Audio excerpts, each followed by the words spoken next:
સુરત શહેરના નાનપુરા વિસ્તારમાંથી અપહરણ થયેલી માત્ર 4 માસની બાળકીને પોલીસે 24 કલાકની અંદર સુરક્ષિત મુક્ત કરી લેવામાં સફળતા મેળવી છે। અઠવા પોલીસ અને બારડોલી રેલવે પોલીસના સંયુક્ત ઓપરેશનના પરિણામે આ સફળતા મળી હતી। પોલીસે આ કામગીરી દરમિયાન આધુનિક ટેકનોલોજીનો પણ વ્યાપક ઉપયોગ કર્યો હતો। પોલીસ સૂત્રો પાસેથી મળતી માહિતી અનુસાર અપહરણની ઘટના બનતા જ અઠવા પોલીસ સ્ટેશનની ટીમ સક્રિય થઈ ગઈ હતી। તપાસ દરમિયાન આરોપીઓની હિલચાલ બારડોલી તરફ હોવાનું જાણવા મળતા બારડોલી રેલવે પોલીસનો સંપર્ક કરવામાં આવ્યો હતો। બંને પોલીસ ટીમોએ સંયુક્ત રીતે કામ કરતા આસપાસના વિસ્તારમાંથી લગભગ 1500 જેટલા સીસીટીવી ફૂટેજને ખંખોળી કાઢ્યા હતા। આ ટેકનિકલ તપાસ દરમિયાન લગભગ 150 પોલીસ કર્મચારીઓએ ખડે પગે મહેનત કરી હતી। આ કડી મેળવણી બાદ પોલીસે બારડોલી ખાતે આવેલી શુગર ફેક્ટરી નજીક ફૂટપાથ પર રહેતા એક દંપતીને શંકાના ધોરણે ઝડપી પાડ્યું હતું। પૂછપરછ કરતા ખુલાસો થયો હતો કે આ દંપતીએ નંદુરબારનો રહેવાસી હોવાનું જણાવ્યું હતું। પોલીસની કડક પૂછપરછ બાદ આરોપી દંપતીએ બાળકીના અપહરણનો ગુનો કબૂલ લીધો હતો। આરોપીઓ પાસેથી બાળકીને સુરક્ષિત રીતે મુક્ત કરાવી લેવામાં આવી હતી। પોલીસે બંને આરોપીઓની ધરપકડ કરી આગળની કાર્યવાહી હાથ ધરી છે। કઈ અપહરણ થયું હતું અને બાળકીને મુક્ત કરાવી છે? ગઈકાલે બેન નીતાબેન ચંદાણા કરીને છે, શ્રમિક પરિવારના છે, ઈંટોના ભઠ્ઠા ઉપર કામ કરે છે। તેમણે આવી અને તેમની દીકરી 4 મહિનાની એમને કોઈ દ્વારા અપહરણ કરવાનું એવી જાહેરાત કરવામાં આવેલી છે, જેથી ઉપરી અધિકારી શ્રીને જાણ કરવામાં આવી। અમારા જોનપુર સાહેબને અને મદદનીશ પોલીસ કમિશનર શ્રીને જાણ કરી અને એ અંગે અમે અઠવા પોલીસ લાઇન દ્વારા ફરિયાદ દાખલ કરવામાં આવેલી છે।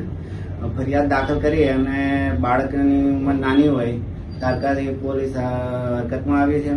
બાદ અમારા zone 4 LCB team, Athwa line પોલીસની ટીમ અને અમારા બીજા ઝોનની અલગ અલગ પોલીસ સ્ટેશનના સર્વેલન્સના પીએસઆઈ અને પોલીસ સ્ટાફ તથા ક્રાઇમ બ્રાન્ચની ટીમ એ બધાને મળી અને અમે કન્ટિન્યુ પછી બધા પોલીસ દ્વારા કેમેરા ચેક કરવામાં આવ્યા। કેમેરા ચેક કરવાથી એક શંકાસ્પદ જે બેન હતા જે ગુમ હતા એ પણ નહોતા ત્યાં જગ્યા પર, એટલે એ બેન ફૂટેજમાં દેખાતા હતા, જેને આપણે ફરિયાદીને બતાવવામાં આવ્યા।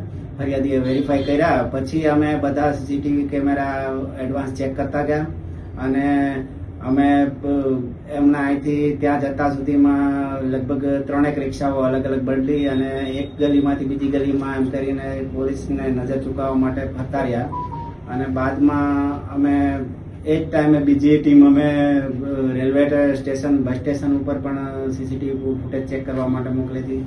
પછી અમે આગળ તપાસ કરતા કરતા ઉધનાના રેલવે સ્ટેશન સુધી પહોંચ્યા અને ઉધના રેલવે સ્ટેશન પાસેથી અમારા ડિસ્ટ્રિક્ટના પીએસઆઈ મહિડા સાહેબ છે, તેમને હ્યુમન ઇન્ટેક્ટ મળી કે આ ટાઈપની જે મહિલા છે એમની પાસે બાળક હતું અને એક ટ્રેનમાં ગઈ છે। પછી ટ્રેનમાંથી અમે તપાસ કરતા કરતા આગળ હ્યુમન સોર્સથી બધાને તપાસ કરતા કરતા અમે બારડોલી સુધીનું અમને મળી કે બારડોલીમાં છે। અમારા સર્વેલન્સ સ્ટાફના પીએસઆઈ અને બીજા માણસોને સર્વેલન્સના અમે ત્યાં બારડોલી મોકલ્યા।